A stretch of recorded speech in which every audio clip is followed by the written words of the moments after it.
Olá, boa tarde. Boa tarde, Thalia, para quem estiver assistindo a gravação. Hoje a gente vai abordar, acredito que o episódio vai ser bem curto. A gente vai só abordar os elementos do contrato, já que na seguinte a gente aborda os tipos de relações de trabalho, porque o Cláudio começou com vocês, mas se eu não me engano, não é só aquela nota de aula. São duas. Aí eu vou deixar ele concluir para poder a gente dar seguimento.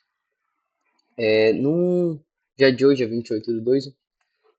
Como estou gravando simultâneo, quem quiser aí, no caso, ter a presença, basta mandar um resumo, algo do tipo.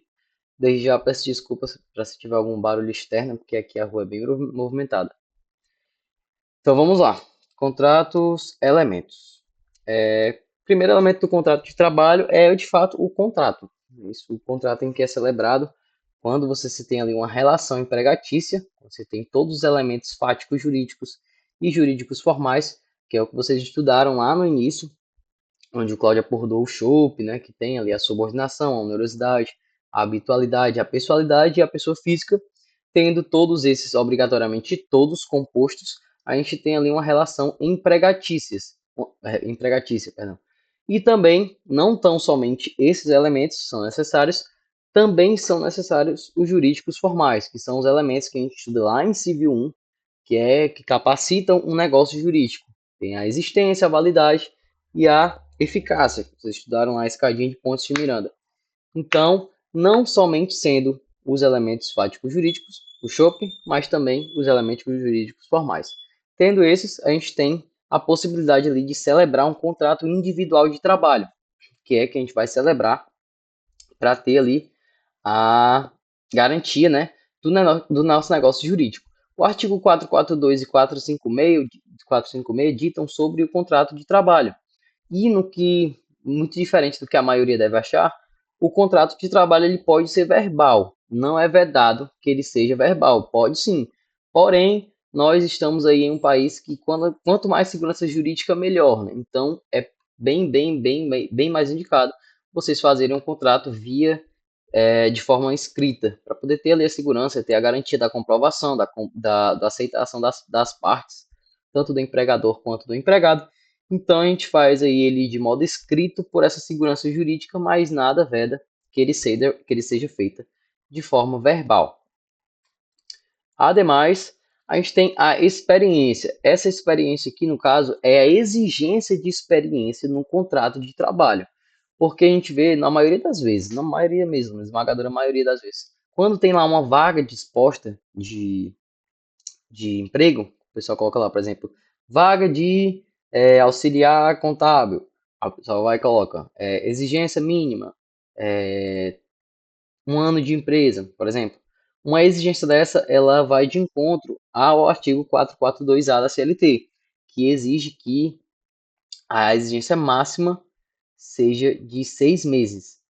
Então, quando a gente vê uma vaga de emprego que tem lá, por exemplo, eu já vi particularmente, já vi uma vaga que acho que era para coordenador de segurança de algum lugar que eu vi, estava exigindo um tempo de 3 anos de empresa. Então, tipo assim, de comprovação de experiência na vaga, né? É algo bem real. Tipo, é uma exigência que, não, na minha visão, até parte do pressuposto de que ela não tem sentido. Porque se a pessoa ali tem 3 anos de empresa, por que vai mudar da pessoa que tem um, que tem dois? Tipo, é algo é uma exigência estrambólica, né? Então, a gente não pode ter essa exigência de forma nenhuma. A CLT veda que seja superior a 6 meses. A promessa de emprego. A promessa de emprego no caso, é levado realmente ao pé da letra, né?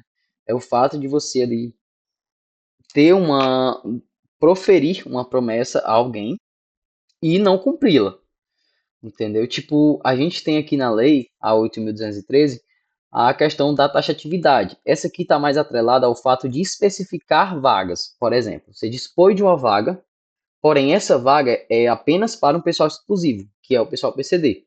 Aí você está tendo uma oportunidade apenas para uma classe que é obrigatória ter uma quantia dentro de uma empresa.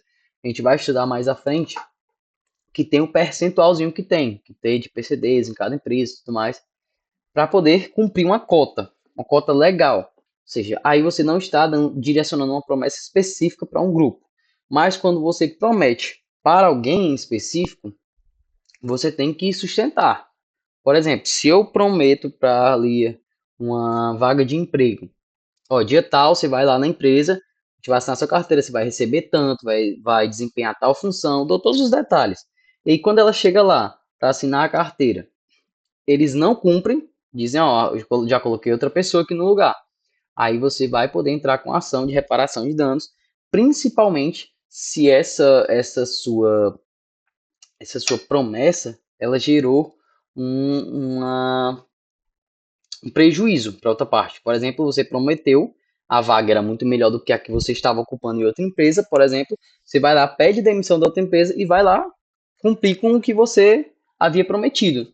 E chega lá e dá com a cara na porta, literalmente. Então, essa pessoa está passível, sim, de requerer uma indenização a parte que fez a promessa de emprego. Para vocês, é uma coisa, uma segurança jurídica que tem para que ninguém saia por aí prometendo as coisas, façam as pessoas abrirem mão de outras coisas para ter não ter o seu cumprimento de fato. Discriminação. A discriminação é algo bem taxativo, né? Se você já observar aí a frase em si, ela vai dispor do que é, o que ocorre, mas ela específica também, ela é bem específica no artigo 2º sobre a questão da exigência da gravidez. A gente sabe que não pode ter nenhuma discriminação. A Lei 9.029 de 95 vai frisar bem isso em seu artigo 1º, por nenhum tipo de classe específica. Por sexo, origem, raça, cor, estado civil e por aí vai. Você não pode destinar uma vaga de emprego a uma pessoa em específico. No caso, não destinar, restringir. Né? A gente viu que destinar lá com o PCD pode. Mas, por exemplo, a gente vai lá e diz, bota uma vaga de emprego com toda a descrição e coloca lá embaixo, não aceitamos pessoas negras.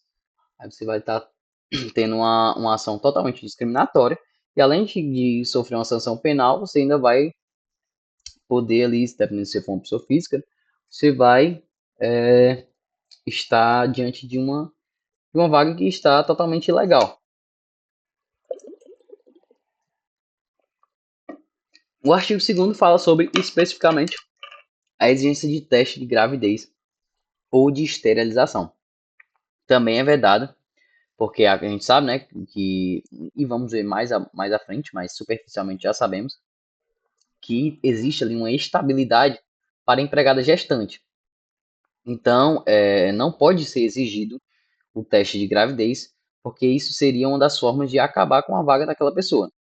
O empregador que visse ali que aquela pessoa estava em estado de gravidez, ela possivelmente não seria contratada, na sua esmagadora maioria das vezes, por conta que geraria uma estabilidade. Se aquela pessoa viesse a dar um problema, ou então a empresa precisasse de um corte de gastos, aquela pessoa não poderia ser demitida, por conta da estabilidade mediante ao estado de gravidez.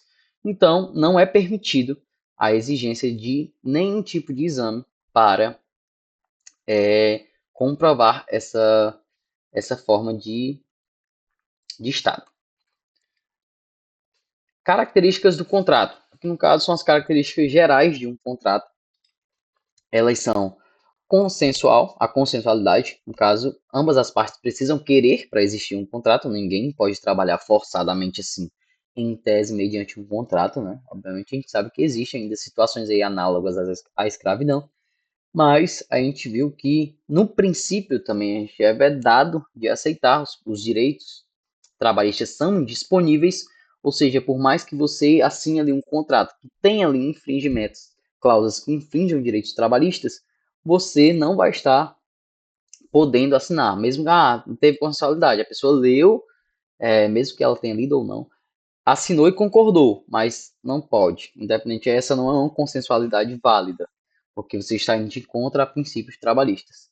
Porém, é exigível que haja uma consensualidade no contrato de trabalho. A bilateralidade, ou seja, os dois estão mediante obrigações, né? Você precisa ali cumprir com a sua obrigação, que é prestar o seu serviço dentro das limitações da empresa, e o chefe, ali a empresa, eles têm que arcar com a parte deles, que é a remuneração, os seus direitos trabalhistas também assegurados. suas condições de trabalho asseguradas. Então, os dois ali têm obrigações recíprocas e bilaterais. Personalíssimo ou intuito personae, eu já falei também lá na questão do chope, o trabalho é em consideração à pessoa, ele contratou você, não contratou outra pessoa. Ou seja, é exigível que você desempenhe aquela função. Você pode ser substituído eventualmente, pode, mas eventualmente não está sendo substituído constantemente por outra pessoa. Você pode ali, mas você deve estar, na maioria das vezes, exercendo a sua função. Trato sucessivo, trato sucessivo ou débito constante são direitos e obrigações permanentes que se renovam a cada período. Ou seja, cada período ali que há um aumento de obrigações e direitos, há um acréscimo no seu contrato de trabalho, não sendo sempre renovado, e os que já estavam são permanentes. Oneroso, com recebimento de salário, bem taxativo aí, né? Todo salário, aliás, ninguém trabalha de graça. Se você trabalha de graça, você não está tendo um contrato de emprego, você está tendo um de trabalho, que é um voluntário, se você não recebe. Comutativo, haver consonância entre o serviço e a contraprestação. É aqui que entra aquele ponto que vocês vão estar também mais à frente, mas que todo mundo já sabe, que é a questão do desvio de função. Seu trabalho, o contrato deve ser comutativo. O que você está lá previsto para fazer é o que você de fato deve fazer. Se você estiver fazendo outra coisa, está diante de um desvio de função. E se você estiver fazendo mais do que o que o seu contrato estava prevendo, você está diante de um acúmulo de função. Mas isso é objeto de um estudo mais à frente. Informal ou não solene. Não precisa necessariamente ser escrito, como eu falei mais à frente, ele pode ser verbal, desde que eu particularmente nunca vi um contrato verbal. Então, acho que talvez a maioria nem saiba que esse contrato pode ser feito de forma verbal, mas é permitido aí. Os requisitos de validade são, no caso, que eu já também abordei, mas agora vamos passar mais à frente deles, que é os elementos lá do nosso artigo 104 do Código Civil, que são requisitos para a validade do nosso negócio jurídico, que é o contrato de trabalho. O agente capaz na função do empregador, é a idade mínima para abrir uma empresa, que é de 18 anos, e a partir de 16, quando o adolescente for legalmente emancipado. O menor de 18 anos pode ser sócio ou cotista desde que assistidos ou representados, mas não pode estar na administração da sociedade. Ademais, o menor pode dar continuidade a uma empresa individual pré-existente, por exemplo, o filho que assume o negócio do pai que faleceu, mediante alvará judicial e devidamente assistido ou representado. Isso aqui eu não sei se vocês já fizeram, é empresarial, mas vocês vão estudar bem detalhadamente nessa questão da função da empresa, que a pessoa só tem idade e capacidade para assumir a empresa com 18 anos e com 16 quando for legalmente emancipado. Abaixo disso, você precisa estar sendo assistido por alguém. Então, essa é a capacidade do empregador. A capacidade do empregado, ela inicia-se aos 16 anos, para a via de regra do nosso contrato de trabalho. A partir dos 16 anos, você pode ter um contrato de trabalho legalmente. Porém, tem algumas observações. Você pode trabalhar anterior aos 16, que é entre 14 e 15. Porém, é apenas na condição de aprendiz. 14 e 15 só pode como aprendiz. 16, você pode ter um contrato de trabalho normalzinho, como todos que têm acima destes, porém, precisa-se que não seja insalubre, nem perigoso e nem noturno. Então, deve respeitar esses três requisitos para que uma pessoa de 16 ou 17 anos tenha um contrato de trabalho. Não pode ser insalubre, não pode ser perigoso e não pode ser em horário noturno. E até 13 anos, o trabalho é vedado a criança e adolescente, salvo em trabalho artístico. A gente vê lá que pelos circos tem algumas crianças trabalhando. Então, a Convenção 138 da OIT, ela permite aí a partir desses 13, mas tem algumas exceções que a gente precisa observar lá. Não é muito objeto de cobrança, nunca vi ser cobrado, nem AV, nem em colegiada, e até porque ela é muito específica, não é muito da nossa ossada, a gente está olhando ela.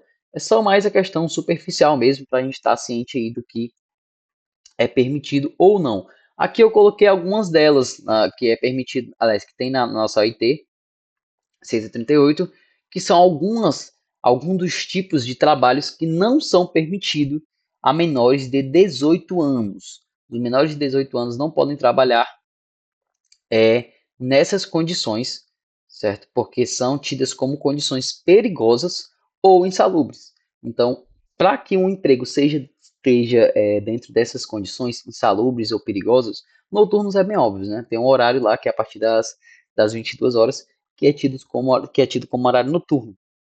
Então, ali é taxativo. É bem óbvio que a gente sabe. Mas para ser insalubre ou perigoso também é taxativo e tem que estar dentro dessa OIT. Aqui a gente tem algumas opções, ó, como é, na direção, o primeiro lá, na direção e cooperação e operação de tratores, máquinas agrícolas e esmeris, quando motorizados ou em movimento. Aí do lado já tem os riscos que podem ocorrer para essa pessoa, que é acidentes como máquinas, instrumentos ou ferramentas perigosas. Segundo, no processo produtivo de fumo, algodão, sisal, cana-de-açúcar e abacaxi, na colheita de cítricos, pimenta, malagueta e semelhantes, no beneficiamento do fumo, sisal, castanha, de caju e cana-de-açúcar, e por aí vai.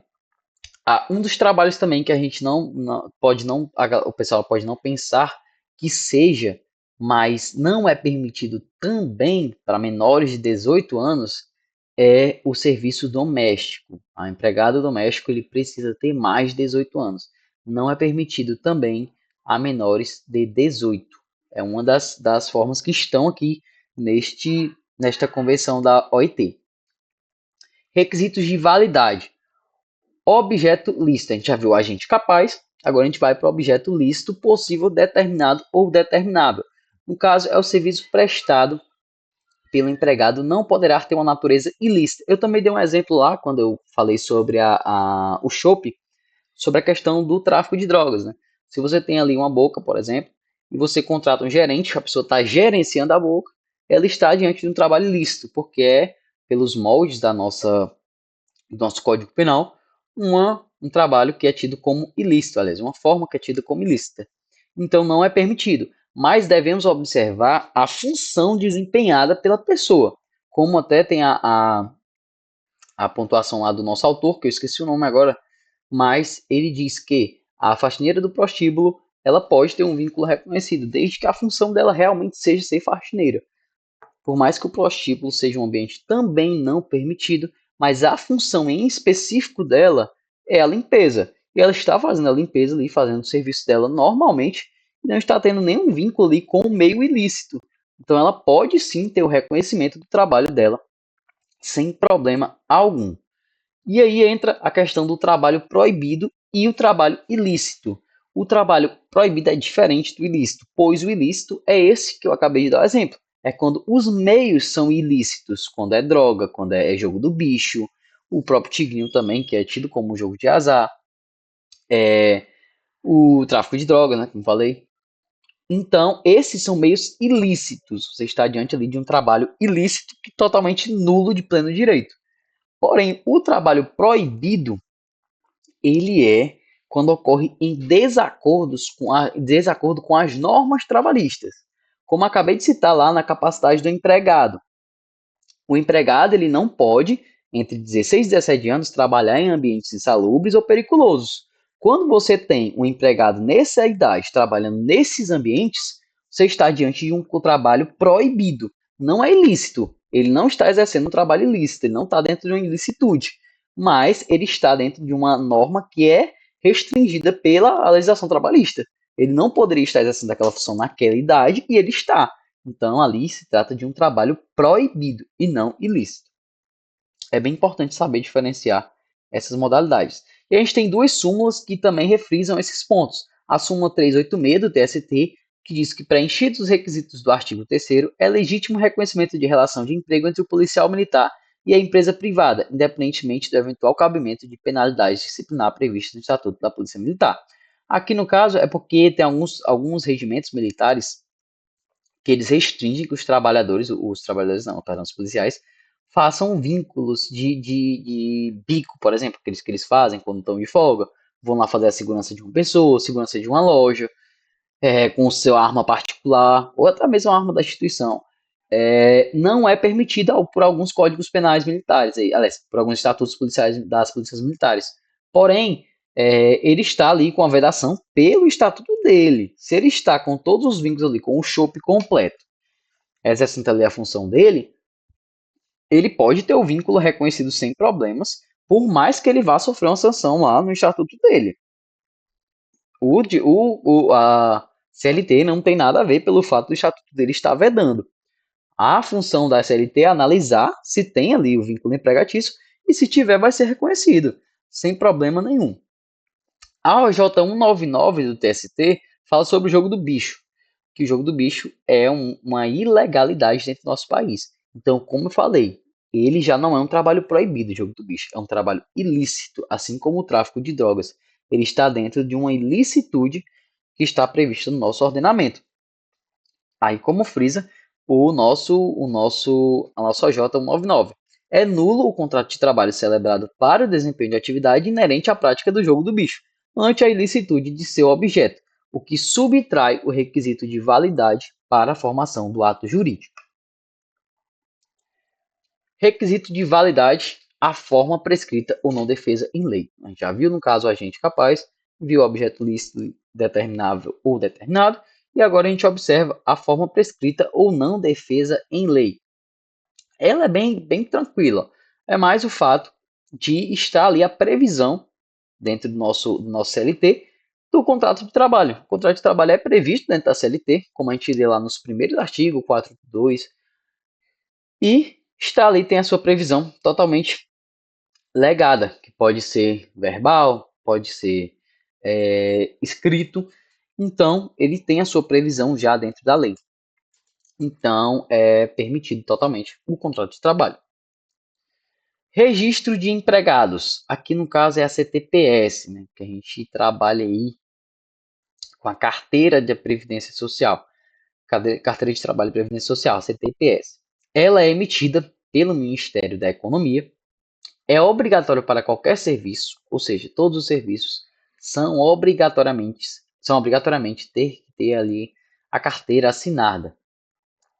E preferencialmente pelo meio eletrônico, porque hoje, no caso, as CTPS elas são emitidas pelo meio eletrônico, não tem mais essa emissão física, a não ser que haja lá uma necessidade que o seu registro dê algum problema, tem algum eventual problema bem sério lá, e seja necessariamente ter que ter a emissão dela pelo meio físico. Quando se tem essa exigibilidade, aí sim, totalmente permitido a emissão dela física. Mas a do meio eletrônico é a forma preferencial agora. E se você ainda tiver a física, ela é totalmente válida. Não tem problema nenhum você utilizar a física sem problemas.